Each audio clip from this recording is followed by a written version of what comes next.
Imagine being one of the best players in your position, yet constantly facing criticism. Welcome to the world of Trent Alexander-Arnold. Today we're diving into the controversial career of Liverpool's right-back sensation to figure out why nobody respects Trent Alexander-Arnold. Trent Alexander-Arnold's story is one of meteoric rise and relentless debate. Born and bred in Liverpool, this local lad joined the Reds Academy at the tender age of 6. Little did anyone know that this wide-eyed youngster would become one of the most talked about footballers of his generation. As he progressed through the ranks, it became clear that Trent was no ordinary player. His vision, technique and crossing ability set him apart from everyone else. In 2016, at just 18 years old, Trent made his first team debut for Liverpool. It was a moment that would change the course of his life and the fortunes of his beloved club. Little did he know, it would also be the beginning of a roller coaster ride of praise and criticism that would define his career. Now, let's talk numbers, because when it comes to Trent Alexander-Arnold, the stats are simply mind-boggling. For a right-back, his attacking contributions are nothing short of extraordinary. We're talking assists galore, goals from impossible angles, and more key passes than you can shake a stick at.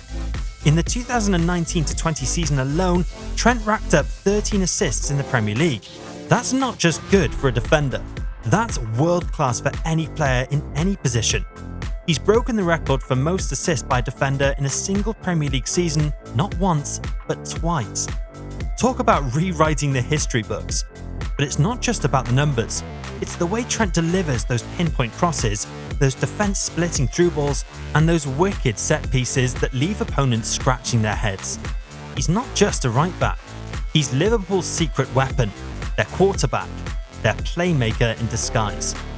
And when we look at Liverpool's recent triumphs, it's impossible to ignore Trent's massive influence. The Champions League victory in 2019? Trent was there, delivering that cheeky corner that caught Barcelona napping. The long-awaited Premier League title in 2020? Trent was instrumental, providing assists and stability on the right flank. His ability to switch play, stretch defences and create chances out of nothing has been crucial to Liverpool's success. He's not just a cog in the machine, he's a vital organ in Liverpool's body. Without Trent, the team's attacking prowess would be significantly diminished. But here's the kicker. Despite all these achievements, despite being a key player in one of the most successful Liverpool sides in recent history, Trent still faces an uphill battle for respect. It's a paradox that leaves many scratching their heads. How could a player so crucial to his team's success be so divisive? Now, we can't talk about Trent without addressing the elephant in the room: the criticism of his defensive abilities. It's the stick that's most often used to beat him, the chink in his otherwise impressive armour. Critics argue that for all his attacking brilliance, Trent can be a liability when it comes to defending. They point to moments when he's caught out of position, instances where quick wingers have beaten him for pace, or situations where he's struggled in one-on-one defensive duels. It's true that Trent's defensive stats don't always paint the prettiest picture. His tackle success rate and aerial duel win percentage often lag behind other top right-backs. Here's the thing. Is it fair to judge a player who's redefining his position by traditional metrics? Trent's role at Liverpool is unique, and perhaps it's time we looked at his contributions through a different lens. When we stack Trent up against other top right-backs, it's like comparing apples to oranges. Take Kyle Walker, for instance. He's a defensive powerhouse with blistering pace.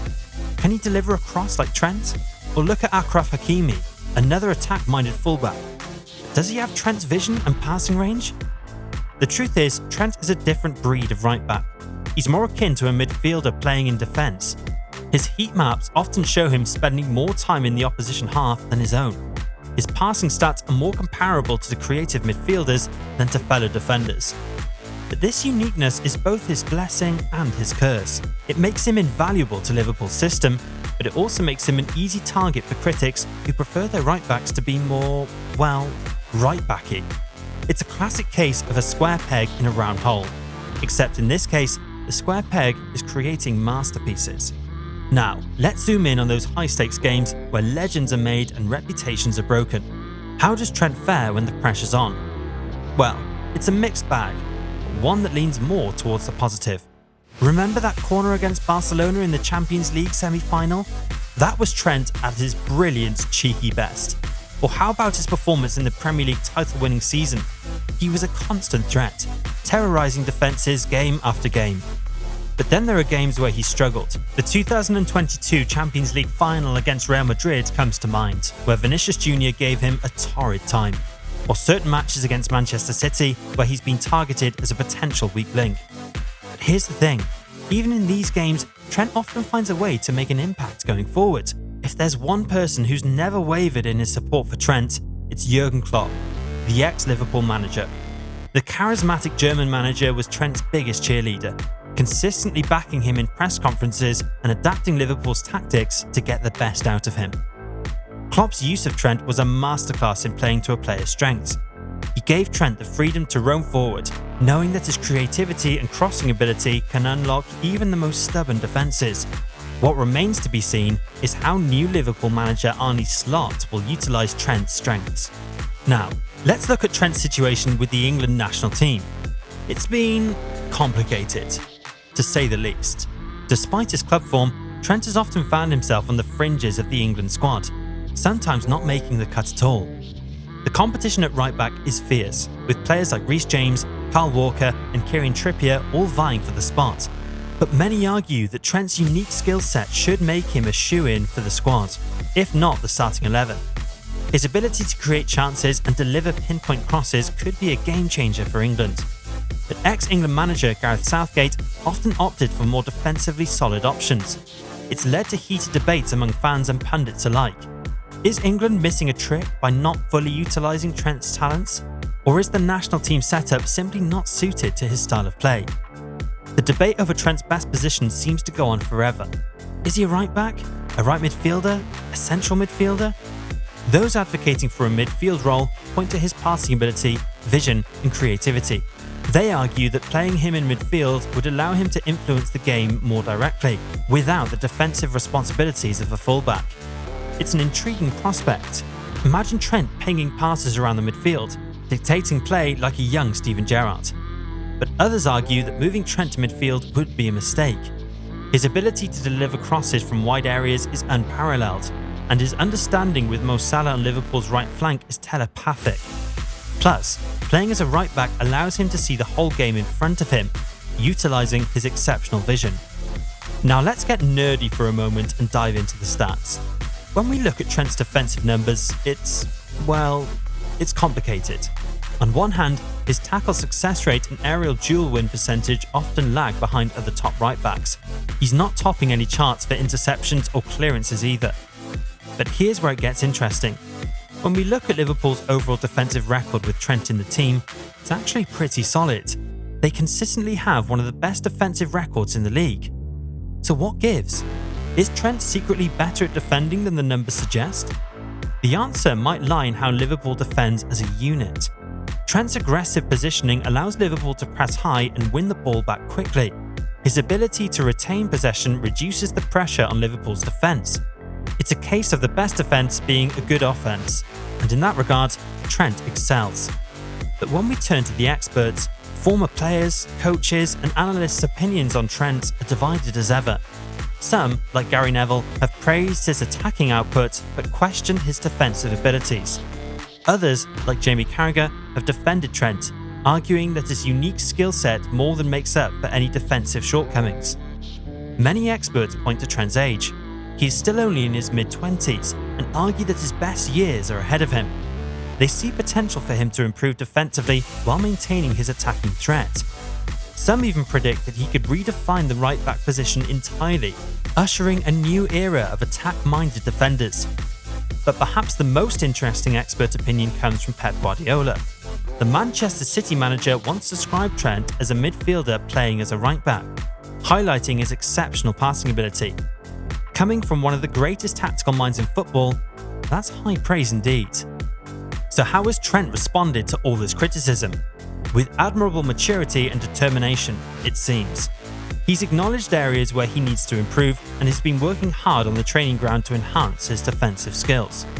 In interviews, Trent has spoken about studying top defenders, working on his positioning and focusing on one-on-one defensive drills. He's also bulked up physically, adding strength to cope better with powerful wingers. It's clear that he's not resting on his laurels or ignoring the criticism. He's using it as fuel to become a more complete player. To truly understand the Trent Alexander-Arnold phenomenon, we need to zoom out and look at the bigger picture, the evolution of the fullback role in modern football. Gone are the days when fullbacks were primarily defensive players who occasionally ventured forward. In today's game, fullbacks are expected to be multifaceted players. They need to defend, sure, but they're also key to building attacks, providing width, and even popping up in the box to score. Players like Trent, along with others like Andy Robertson, João Cancelo, and Alphonso Davies, are at the forefront of this evolution. But Trent takes it a step further.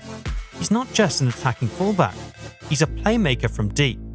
His role at Liverpool is more akin to that of a deep-lying midfielder, spraying passes and dictating play from the right flank. It's a role that doesn't fit neatly into traditional definitions of a right-back, which is perhaps why he faces so much scrutiny. Despite the criticism, or perhaps because of it, Trent has become a huge influence on young footballers. Kids in parks across Liverpool, and indeed around the world, are trying to replicate his trademark whipped crosses and long-range passes.